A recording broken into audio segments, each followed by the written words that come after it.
at the cost of sustaining the commerce and industry which we had before. So it erodes at an ever escalating rate, in fact, our ability to sustain our commerce, in fact. And that's just the plain simple math. That's not a matter of opinion. We're not stating opinions here. These are incontrovertible observations of the very facts of the simplest math. As we maintain a vital circulation by borrowing principal and interest back into circulation as a new debt increased by so much as periodic interest, the sum of debt grows. Ever less of the same circulation can be dedicated to sustaining prior commerce and industry. Period. It's not even a matter of opinion. So, what in fact is happening then is as these prices go up, have to go up, what the banking system, what the consequence of maintaining elevated rates of interest is that it makes it less affordable to maintain a vital circulation. So we suffer a far more deflated circulation than we might otherwise, making it all the more impossible to afford these higher prices. But we haven't stopped the cause of the higher prices. We're merely making it the markets unable to afford those higher prices. So industry, in appealing to the markets in ways which will preserve the market as much as possible despite this nonetheless destructive influence of increasing sums of artificial indebtedness, industry can't afford to increase its prices. Then the industry becomes compromised. It collapses, or it's expatriated. It moves to another country where the only cost it can actually cut is further exploitation of labor. So the industry leaves. A tractor company leaves the United States, and it moves to Mexico, where it can get as much work out of its workers for a quarter the wages. And so this company buys itself a few more years of sustainability, but nonetheless, the markets in the United States and elsewhere that it had are all subject to this nonetheless inherent and irreversible multiplication of artificial indebtedness. So eventually the markets are crushed by the banking system. And so in truth then, this is just a lie that they're helping us or fighting increasing prices by maintaining elevated rates of interest. And this is, this is one of the aspects that I resolved in one of my early essays, which has resonated with so many people who have copied it and plagiarized it ever since. And that is that interest is the cause of price inflation, and the only solution of price inflation is eradication of interest. And as a result of my work, which pioneered all these issues, there wasn't essays about these things before I wrote these things that everyone's copied everywhere in the world now, and largely to put a donate button on a website for publishing some other obfuscation that they call a solution, which is wrong. They've never even done the fundamental work, and which divides us so that they have this donate button on their website. So interest, by what this lie amounts to, is that of course you raise interest rates in it, and it makes it so difficult to borrow that you're not going to borrow as much as you would otherwise. But this has destructive effects in every way, including, per whatever circulation you maintain, multiplying indebtedness in proportion to it at a higher rate so long as you succeed in maintaining that circulation.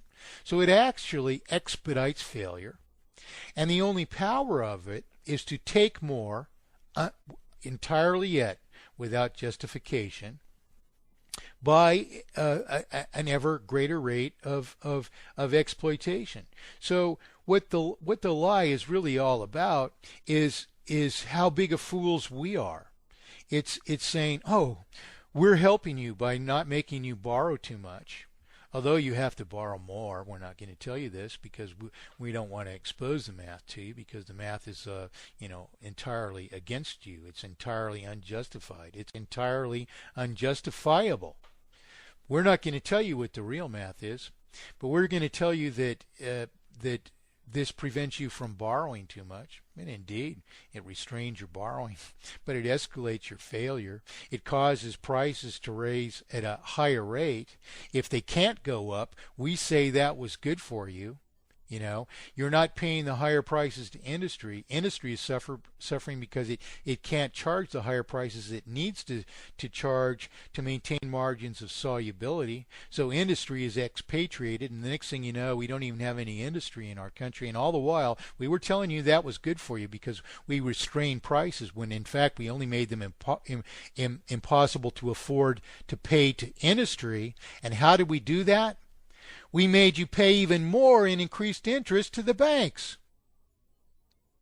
And that's the incredible thing about the lie, is what it's really doing is claiming that we're benefiting by reducing a cost somewhere else and increasing prices, merely because we can't afford them over there, because the banks are charging us so much more interest that we can't afford to pay for the increasing prices that the banking system causes. So that's the answer to your question. Mike, can I just cut in there as well? Sure. The way I've looked at it and the way I've actually tried to explain this to people who really don't have any interest in this, don't have any knowledge about it, is again going more towards analogies, and I think analogies help quite a lot. Mm-hmm. But I've described it in the past as actually there was a little story that I kind of told, which basically involved, in fact I should find a reference to it so I remember exactly what I said, but I gave a little story that starts out as a banker, the government, two corporations, and in this case just a single peasant on the street, little old citizen. And what I said is that the government itself needs a loan, so it asks the bank for a loan. And in this case, I'm just going to go real simple, and I'm going to say $100. We know damn well it'd be a lot more than that, but the bank then says, okay, well, I'll loan you that, but it's 5% interest. Now, it doesn't matter how long the bank is going to give the government to pay that back, because there's only the government and the bank at this stage, and the bank has loaned $100 and wants $105 back. But the thing is, where's the government going to get the 5 from to pay back the $105 that the bank wants?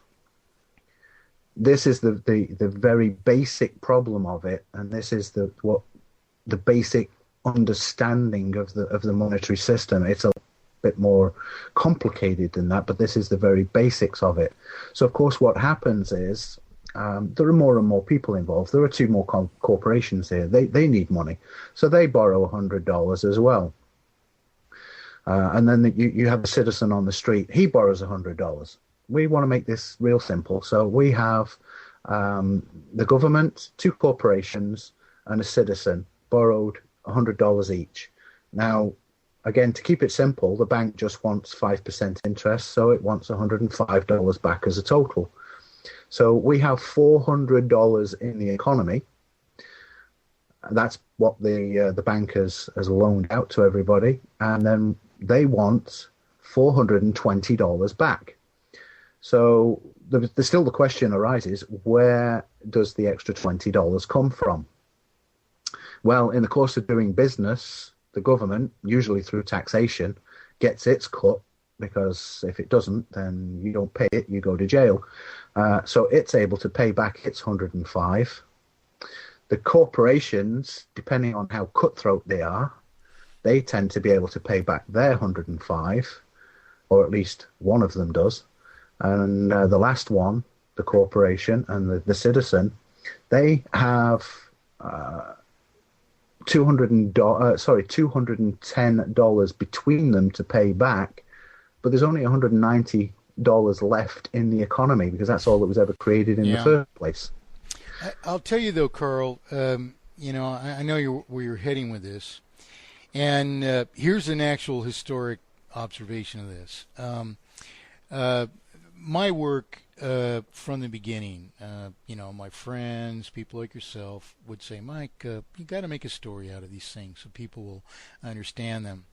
And the guy might be, a friend of mine might be participating in a forum somewhere, and so I said, well, make up a story, and when he said, well, like what? And I said, well, do this, and so I let him put the fine touches on the story, and then shows me the post, and I said, well, you didn't explain this exactly right. That's not exactly how it is. Well, it's just a story so they can understand.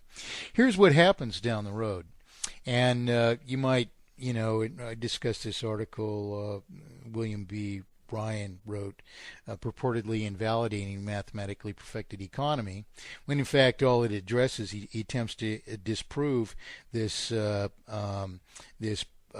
principle, which I proved in so many years ago, 1979. I formally published it, but this Ryan article just attempts to disprove that interest multiplies indebtedness.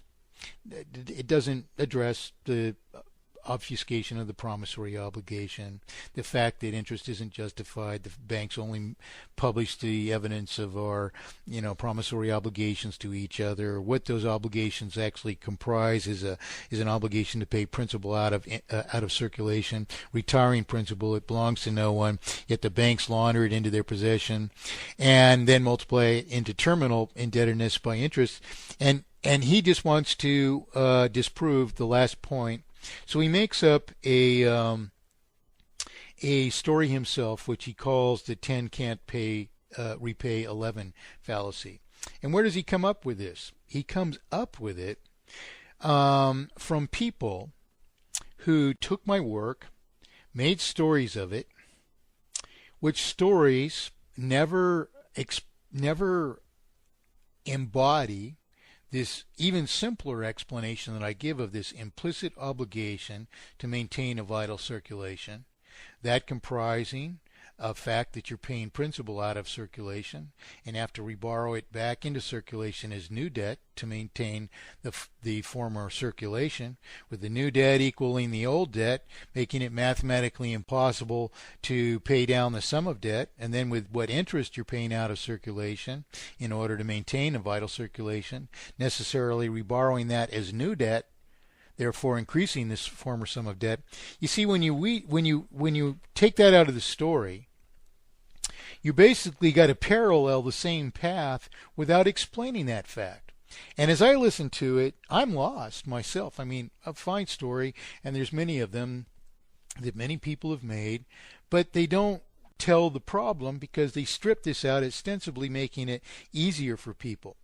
Then what happens?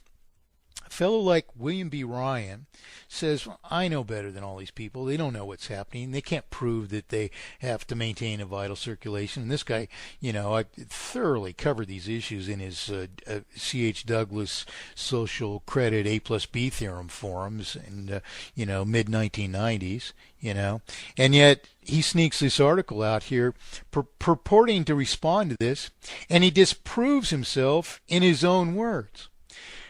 But in truth, what's happened is you have one obfuscation of the facts in the story, another obfuscation in the person that tells the story after that, and a short way down the line, nobody really understands that there's an implicit obligation, that this obligation makes it mathematically impossible to pay down the sum of debt, and the fact that we have to reborrow interest, any interest at all. Any interest at all, any rate of interest which requires reborrowing any interest at all to maintain a vital circulation, inherently and irreversibly multiplies artificial indebtedness in proportion to the circulation into terminal debt. And this is why this early article of mine, Interest is Usury, is so important.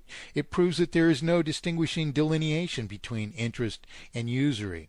And so why I shy away from analogies, and I mean, on a very simple level, like your analogy about the burning house, that's good. That conveys the idea.